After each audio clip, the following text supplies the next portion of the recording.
Ayan. Ayan. Nandito nga tayo ngayon sa Batad Rice Terraces. Akala ko dito pala. Ayan. Dito kami. Medyo nakakapagod pero basic. Ayan. Ayan kama yun. Pagod na oh. So ito po Ito yung mga native house. native house, pero medyo a little bit modernized na siya kasi yung ginamit na bubong is yero na. Usually ang ginagamit dyan, diapers, joke. Where are you from, sir? I'm from Spain. Spain. I'm from New York. Spain, Quezon City. Walang export Spain. Manila yun. Ay, Manila ba yun? Sorry. Espanya, Wrong location. Manila. Naka-off kasi yung location ko. I'm from New York. Doon sa maraming beer house. New Ako York. talaga taga Banawe po ako. Banawe, Quezon City. Oh, pasok yun. Pasok yun, Quezon City. Ako nga pala ay taga Tanay Rizal eh. Nakapupunta ang mga taga Tanay din sa Batad.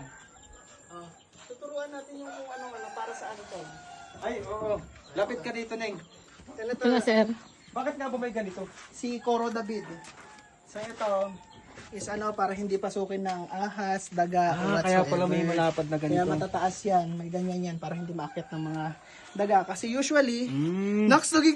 usually, itong part na to, dyan iniimbak yung mga palay, okay. bigas, ganon. Ayun. So, yan. Yun pala yun. So, palay-palay So mga. ito pala, hindi pala siya ginagamitan ng Stock pako. room pala yan. Kaya may ganito. Kaya matataas yung bubong ng usually yung sa taas na portion yun, stock room yun. Doon linalagay yung mga palay, mga Yun. mechanic. Bakit may daga? Ha? Kasi syempre, bakit may dalawang daga doon? Yan, ito yung daga. Ay, daga. Asan ang pintuan Ito niya? ang pintuan niya. Ayan, oh. Tapos ang tawag dito, tete. Tete! Tete. Oh. Ang hagdan, ang tawag dito, tete. Pag mahaba, utin.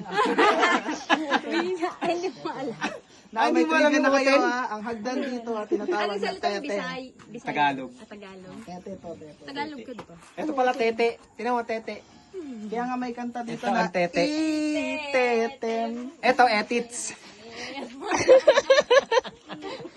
Ino. Tahunggo. Ganda, no? Tete pala to. Hagdan to sa Tagalog, di ba? Hagdan. Tete, hindi titi. Tete. Tete. Hindi titi. This is tete. For the door. Okay. At pansin mo yung yung sinasabi ko kanina, yung ganon niya, doon na magi-start yung bodega. Ay, parang pagbobodegahan. Yung niya, anong tawag diyan? Siling. Yung Hindi, sili, ano yung kisame? kisame, yung kisame niya. Yun. Pwede na akong tour guide dito, boy. Okay, Pa-event na tayo dito. Oo. Kasi nung last na punta namin. Okay na? Okay na.